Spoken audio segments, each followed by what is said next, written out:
আসসালামু আলাইকুম, আশা করি সবাই ভালো আছেন। রাত্রে ডিউটি শেষ করে আইয়া বই পড়লাম ডাইরেক্ট পাতিলি ভিতরে খাওয়া দাওয়া করতে, কারণ করলা বাজি অল্প পরিমাণে আসলে। যাই হোক, খাওয়া দাওয়া শেষ করে ঘুম পড়লাম আর ঘুমে কিন্তু উঠলাম 5টা বাজে। ঘুমে কিন্তু উঠে প্রথমে ফজরের নামাজটা পড়লাম। এদিকে বাসার লোকজন যারা আসলে হেরা ভোর 4টে বাজে ঘুমে কিন্তু উঠে গেছে কাজে। যাই হোক, নামাজ কালাম শেষ করে আমি আবার ঘুম পড়লাম আর উঠলাম 8টার দিকে। ঘুমে কিন্তু উঠে প্রথমে মুখ টুক ধুয়ে এলাম। এরপর চিন্তা করলাম নাস্তা করার লাগে কিছু একটা বানান লাগবে। তো বাসার ভিতরে খালি ডিম আসলে, 2টা ডিম লইয়ে চলে এলাম। আর ডিম 2টা ছাড়িয়ে দিয়ে উপরে একটু লবণ দিয়ে সুন্দর মতো একটা হাফ ফ্রাই বানাই ফেললাম। আমার জীবনে মনে হয় প্রথমবারই একটা পারফেক্ট হাফ ফ্রাই বানাইছি। এর আগে যতবার বানাইছি অত ডিম পুড়িয়ে যায় আর নাইলে কুসুম সেদ্ধ হয় না, কিন্তু আজকের দোনোটাই হয়েছে একদম সুন্দর মতো। আর লবণ দিয়েছিলাম ভিতরে আবার সাধারণ লবণ না, হিমালয়ান সল্ট যেটার কয় এইটা দিয়েছিলাম। তো টেস্ট হয়েছে এই জন্য দারুণ। যাই হোক, নাস্তা পানি করে বাইরে আইলাম, যেন গাড়িটার দ্বারা গাড়ির কভার আনছিলাম, এটা নিয়ে লাগাই চেক করতে হবে যেন কিরমের কি অবস্থা। আইয়ে দেখেছেন মাসাল্লাহ গাড়ির কভার তো আগে যেটা আসলে এটা একদম ফাড্ডে ফুড্ডে গেছে গা। তবে বর্তমানে নতুন যেটা আনছি খুললে লাগাবার পর দেখেছেন সুন্দর মতো একদম পারফেক্ট হয়েছে। বর্তমানে যেটা আনছি এটাও ডবল এক্সেল, আর আগের বার যেটা আনছিলাম এটাও ডবল এক্সেল আসলে। কিন্তু আগের বারটা বুঝলাম না, নুন দিয়ে আনছিলাম আর এইটা আনছি অ্যামাজন দিয়া। আগেরটা ছোট হইলে কেমন আর এটা পারফেক্ট হইলে কেমনে কিছুই বুঝলাম না। যাই হোক, এবার পুরান যে কভার আসলে এটার রাখি কোনো লাভ নাই, এটা দিয়ে এলাম ডাস্টবিনে ফেলাইয়া। যাই হোক, এবার চলে গেছিলাম গোসল দিতে। আর গোসল টোসল দেওয়ার পর দেখি যে মেশিনটা খালি আছে, তাড়াতাড়ি করে কাপড় চোপড় যা আসলে ভিতরে দিয়ে দিলাম। এর ভিতরে দেখি পানি শেষ হয়ে গেছে। মনে করছিলাম শুক্রবারে কাপড় ধোয়ার সুযোগ তো পাই না, যেহেতু সুযোগ পাইছি কামে খাটাই দিই, কিন্তু পানি শেষ হয়ে গেছে। যাই হোক, এবার আস্তে আস্তে জুম্মার নামাজ পড়ার জন্য রেডি হয়ে রওনা দিলাম একলা একলাই, কারণ বাসার লোকজন সবাই কামে গেছে সকালবেলায়। যাই হোক, একলা একলা আটতে আটতে চলে এলাম মসজিদে জুম্মার নামাজ পড়ার জন্য। আর নামাজ কালাম শেষ করে যখন আইতেছিলাম বাসায়, চিন্তা করলাম বাসায় যেহেতু পাক করতে হইবে, কিছু একটা ভালো মন্দ পাক করবো না, যার জন্য বাকালাই দেওয়ার সময় আবার মশলাপাতি লইলাম। যাই হোক, এর লগে লগে 2 বস্তা আলু পেঁয়াজও লইলাম, কারণ বাসায় আলু পেঁয়াজ শেষ হয়ে গেছে। বাসায় যে একটা মুরগি আনা আসলে, তাই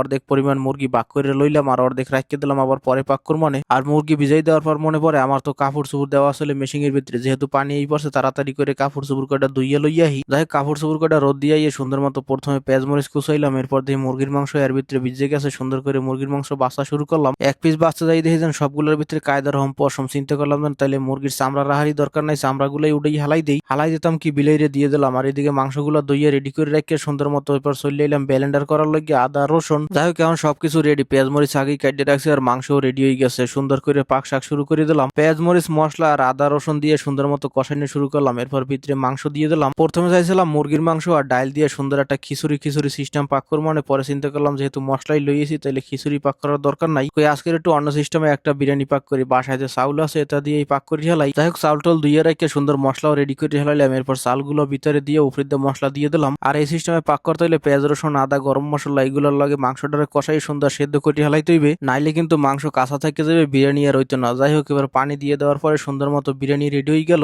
আর উপরে কয়টা ধনিয়া পাতা দিয়ে শেষ করে হেলাইলাম বিরিয়ানি পাক। এরপর আইয়ে বইয়ে পেলাম খাওয়া দাওয়া করতে। আর মাশাআল্লাহ, আজকে সকালবেলার ডিম আর এখনকার বিরিয়ানি দুটোটাই এক নাম্বার হইছে।